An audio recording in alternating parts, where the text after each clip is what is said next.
যুদ্ধের এক্ষুনি যে ভয়াবহ পরিস্থিতি আমরা দেখতে পাচ্ছি, তার মধ্যেই একটি জাহাজে যে বোমা মেরেছে ইরান, সেটা হয়তো আপনারা অনেকেই দেখেছেন। কিন্তু এই যে বোমাটা মেরেছে সেটা কিন্তু একটা ভয়ঙ্কর দিক বলা যায়। তার কারণ হচ্ছে যে জাহাজটি ছিল সেটি ছিল আমেরিকান জাহাজ। এটা আমেরিকার জাহাজ যেহেতু প্রথমে বুঝতে পারা যায়নি, তার কারণটা হচ্ছে ওই জাহাজটিতে যে ফ্ল্যাগ উড়ছিল সেটা হচ্ছে পাকিস্তানের ফ্ল্যাগ। এটার কারণ হচ্ছে পাকিস্তান আমেরিকাকে বলেছে যে তোমার জাহাজকে আমরা আস্তে আস্তে আমেরিকান জাহাজের ওপরে আমাদের দেশের ফ্ল্যাগ উড়িয়ে দাও, আর ইরান ভাববে যে ওই জাহাজটি বোধহয় পাকিস্তানের একটা জাহাজ বলে ওই হরমুজ প্রণালী দিয়ে আস্তে আস্তে বেরিয়ে যেতে পারবে এবং সহজে বেরিয়ে আসা সম্ভব হবে, এটা ভেবেছে। আর আমেরিকা তখন তাই করেছে যে ওই জাহাজটিতে পাকিস্তানের ফ্ল্যাগ উড়িয়ে দিয়েছে। কিন্তু ইরানের তো যে ইন্টেলিজেন্ট আছে তারা দেখেছে যে এই জাহাজটির মধ্যে কোনো একটা সমস্যা যখন বুঝতে পেরেছে, তারপরেই কিন্তু অ্যাটাক করেছে। অ্যাটাক করার সাথে সাথেই অনেক ভয়ঙ্করভাবে ক্ষতিগ্রস্ত হয়েছে। তা ভয়ানকভাবে যে ক্ষতিগ্রস্ত হয়েছে তা তো হয়েছে, তার ফলে কিন্তু যে বন্ধুত্বপূর্ণ একটা দিক ছিল যে পাকিস্তানের সাথে ইরানের, সেটা কিন্তু আস্তে আস্তে খারাপের দিকে মোড় নিচ্ছে। পরবর্তী সময় কিন্তু তাদের কিন্তু আর সেই সুযোগ আর কখনো পাবে না।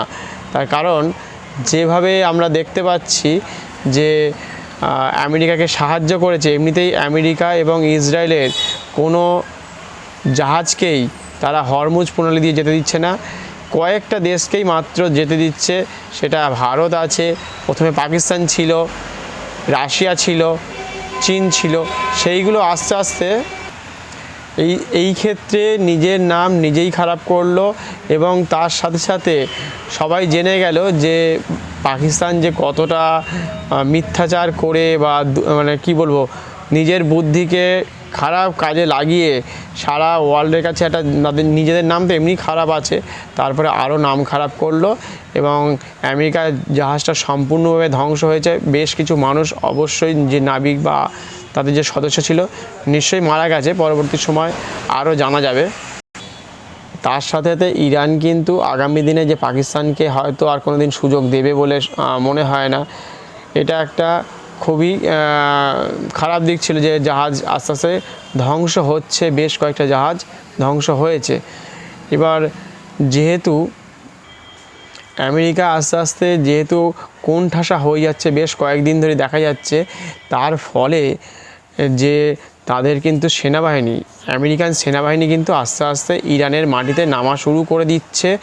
বেশ কয়েক হাজার সৈন্য কিন্তু ইরানের মাটিতে সামনাসামনি কিন্তু লড়াই করার জন্য প্রস্তুত হয়ে গেছে এবং সেরা বাহিনী কিন্তু ওই ইরানের মাটিতে এবার যাবে বা নেমে এবার তারা গ্রাউন্ডে গিয়ে লড়াই করবে।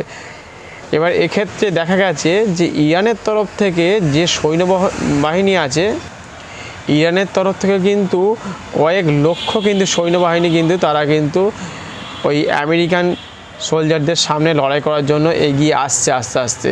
এবং তার সাথে সাথে তাদের যে ইয়ং যে সৈন্যবাহিনী আছে, যুবক যারা আছে, তারাও কিন্তু হাতে অস্ত্র তুলে নিয়েছে। তার ফলে কিন্তু আগামী দিনে কিন্তু একটা ভয়ানক যুদ্ধের প্রভাব পড়তে পারে, সেটা কিন্তু বোঝা যাচ্ছে। আমেরিকা বারে বারেই চাইছে যে খুব কম সময়ের মধ্যে ইরানকে দখল করা বা ইরানের যে ভূমি আছে সেটাকে দখল করে তার যে তেল আছে বা গ্যাস ভান্ডার আছে সেগুলোকে নিজেদের কবজায় নিয়ে নেওয়া এবং তারা সারা বিশ্বের মধ্যে বিক্রি করবে এবং তারা মুনাফা লুটবে। ট্রাম্প ভাবছে যে আমি খুব কম সময়ের মধ্যেই যুদ্ধটাকে শেষ করব, আর ইরান যে বারে বারে ভাবছে যে না, এই যুদ্ধটা আমরা হয়তো হেরে যেতে পারি আমেরিকা এবং ইসরায়েলের কাছে, কিন্তু যতদিন এই যুদ্ধটা চালিয়ে নেওয়া যাবে, যতদিন ধরে যুদ্ধটা চলবে, তাদের হয়তো অনেক ক্ষয়ক্ষতি হবে, কিন্তু সব থেকে ক্ষয়ক্ষতি হবে আমেরিকানরা কিন্তু তাদের বিশ্বের বিভিন্ন জায়গা থেকে চাপ পড়ছে, যেহেতু হরমুজ প্রণালী যে জাহাজগুলো সমগ্র জায়গাতে আটকে যাচ্ছে এবং দেশের প্রতিটা জাহাজে তেল এবং গ্যাসের চাহিদা কিন্তু যেহেতু আস্তে আস্তে ধীমে গতিতে চলছে, যেমন চাহিদা ছিল তার থেকে কিন্তু খুব কম তেলবাহী জাহাজ বা গ্যাসের জাহাজগুলো আস্তে আস্তে আসছে।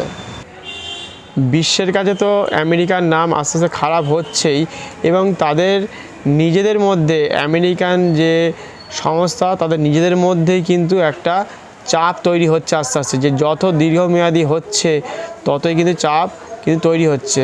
ট্রাম্প বলছে এই যুদ্ধটা আমরাই জিতবো, আমরা এগিয়ে যাচ্ছি, চেষ্টা করছে। আবার এদিকে আর একটা দিকে হচ্ছে যে ট্রাম্প বলছে ইরান বারে বারেই কিন্তু তাদের পায়ে এসে পড়ছে, সেটা তাদের দেশের লোককে জানাচ্ছে না, এবং এর ফলে কি হচ্ছে, বারে বারে বলছে যে বিশ্বের সামনেই এই কথাটা তুলে ধরো যে তোমরা সারেন্ডার করছো বা হেরে যাচ্ছ সেটা বলো। ইরান তাদের জনগণের সামনে কিছুতেই মাথা নত করতে পারে না, কারণ তাদের একটা স্ট্র্যাটেজি খারাপ হয়ে যাবে, যে এই যুদ্ধে হেরে যাওয়ার মতো বা তাদের জনগণের কাছে একটা খারাপ প্রেজেন্টেশন তৈরি হবে। সেই কারণের জন্য ইরান তাদের জনগণের সামনে কিন্তু বারে বারেই বলছে যে কথা চলছে, ওরা কথা বলার চেষ্টা করছে, এবং আমেরিকা বলছে বা ট্রাম্প বলছে যে সরাসরি তুমি যদি সারেন্ডার না করো তাহলে কিন্তু বা আমাদের সাথে আলোচনা করছো বলছো, যেটা সরাসরি মিডিয়াকে জানাও, সারা পৃথিবীকে জানাও এবং তোমার দেশের লোকজনকেও জানাও, তার সাথে জেনে যাবে। এবং এইটা যদি না করো, কয়েকদিনের মধ্যে সময় বেঁধে দিয়েছে, সেটা যদি না করে তাহলে কিন্তু আমেরিকা কিন্তু বৃহৎ একটা কিন্তু যুদ্ধের প্রস্তুতি বা নিয়ে ফেলবে। সেটা কিন্তু একটা ভয়ঙ্কর দিক হতে চলেছে আগামী দিনে। হয়তো এক্ষুনি সম্ভব নয় এই মুহূর্তে, 2026 সালে হয়তো নিউক্লিয়ার বোম হয়তো অ্যাটাক হয়তো হবে না। তার কারণ হচ্ছে এটা 1945 সাল নয়, যে হিরোশিমা নাগাসাকি নয়, সময়টা পাল্টেছে, ক্যালেন্ডার সম্পূর্ণ আলাদা। সারা বিশ্বের কাছে ট্রাম্পের একটা ইমেজ এবং সারা ওয়ার্ল্ডের কাছে আমেরিকার নাম সেই আগের থেকে খারাপ ছিলই, যেহেতু এটা যদি আবার দ্বিতীয়বারের জন্য আবার যদি করতে যায়, যে ইরানের ওপর যদি কোনো রকম অ্যাটাক করতে যায়, সেটা কিন্তু বড় একটা আকার ধারণ করবে। তাহলে সেই ক্ষেত্রে এই মুহূর্তে আমেরিকা কিন্তু এই অ্যাটাকটা আপাততভাবে এই মুহূর্তে করছে না বলেই যতদূর সম্ভব জানা যায়, যে আগামী দিনে হয়তো অন্যরকম ভূমিকা নেবে এবং সেই ভূমিকা পালন তারা অবশ্যই করবে। অন্যভাবে যতটা পারছে তারা ল্যান্ডে নেমে তারা কিন্তু ইরানকে শেষ করে দেওয়ার চেষ্টা করছে আস্তে আস্তে ধীরে ধীরে।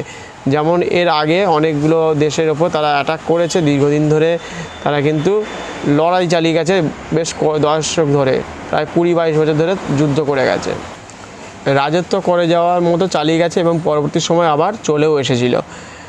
এবং সবথেকে বড় কথা হচ্ছে যে এক্ষুনি যে লকডাউন ঘোষণা হচ্ছে না, তার কারণ সরকার পক্ষ থেকে জানিয়ে দিয়েছে যে এই মুহূর্তে কোনো রকম ভারতের কোনো অসুবিধা হচ্ছে না। গ্যাস এবং তেলের যে ভান্ডার আছে সেটা কিন্তু বেশ মজুত করা আছে, 50 থেকে 60-70 দিনের মতো মজুত করা আছে এবং প্রত্যেককে সাহায্য করছে।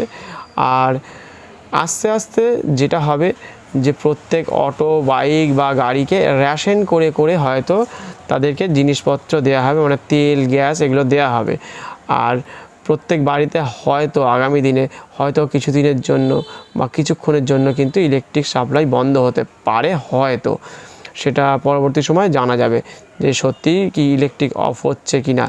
সরকার যদি বোঝে যে দরকার আছে, তখন কিন্তু অনেক শপিং মলগুলোতে বা অনেক রাস্তাঘাটে সেগুলোকে কিন্তু বার্তা হয়তো পাচ্ছে, তারা তাদের মতো করে হয়তো কোনো রকমভাবে এনার্জি হয়তো ছাদের উপরে হয়তো সোলার সিস্টেম বা অন্যান্য হয়তো ব্যাটারি জাতীয় কিছু তারা কিন্তু তৈরি রাখছে, রেডি করছে। যেভাবে হোক তাদের সিস্টেমকে যাতে বন্ধ না হয়, শপিং মল বা অন্যান্য হয়তো কলকারখানাকে হয়তো এইভাবে তো চালু রাখা সম্ভব নয়, তাদের তো অনেক তেল বা অনেক রকম গ্যাস এরকম লাগে। সেই কারণের জন্য হয়তো কিছুটা হয়তো তাদের হয়তো অসুবিধা হতে পারে কয়েকদিনের জন্য, তবে আস্তে আস্তে হয়তো একসময় সবই ঠিক হয়ে যাবে, এটা বোঝা যাচ্ছে। তবে এইটুকুই বলা যায়, ভারতের প্রত্যেক মানুষকে নিজের মতো করে আস্তে আস্তে তৈরি থাকা দরকার আছে, যে বিপদ হয়তো অনেক সময় আসতে পারে কোনো সময়, তার জন্য সবসময় প্রস্তুতি বা এরকম যেগুলো দরকার সময়ের সাথে সাথে সেগুলো আপনাদেরকে মজুদ রাখতে হবে। এইটুকু হয়তো আপনাদেরকে তৈরি করতে হবে, বা নিজেদের মতো করে নিজেদেরকে, আবার নিজের বাড়ির লোকের জন্য যে ইন্ডাকশান হোক, সোলার সিস্টেম হোক, বা একটা স্কুটি হোক, বা একটা ইলেকট্রিক গাড়ি হোক, যদি না থাকে হয়তো আস্তে আস্তে পরের মাসে না হোক তারপরের মাসে আস্তে আস্তে হয়তো আপনাদের অ্যারেঞ্জ করে চলতে হতে পারে। সেটা আপনারা আপনাদের মতো করে, বা যাদের সামর্থ্য যেমন আছে তারা কিন্তু এইভাবেই আস্তে আস্তে তৈরি হচ্ছে বা তৈরি হওয়া শুরু করবে, এবং রুটিন মাফিকভাবে তারা খরচা সাপেক্ষ যেসবগুলো লাগে সেগুলো কিন্তু তারা এইভাবেই আগামী দিনে করবে বলে অনুমান করা যেতে পারে, যে এইভাবে কিছুদিন চললে আগামী দিন যুদ্ধ পরিস্থিতি ভয়াবহ হতে চলেছে বা হবেই। সেই জন্য সবাইকে নিজের স্বার্থে নিজেকে ভালোভাবে যে টাকা খরচা করতেন আগে, সেটা থেকে খরচাটা কমিয়ে আনতে হবে।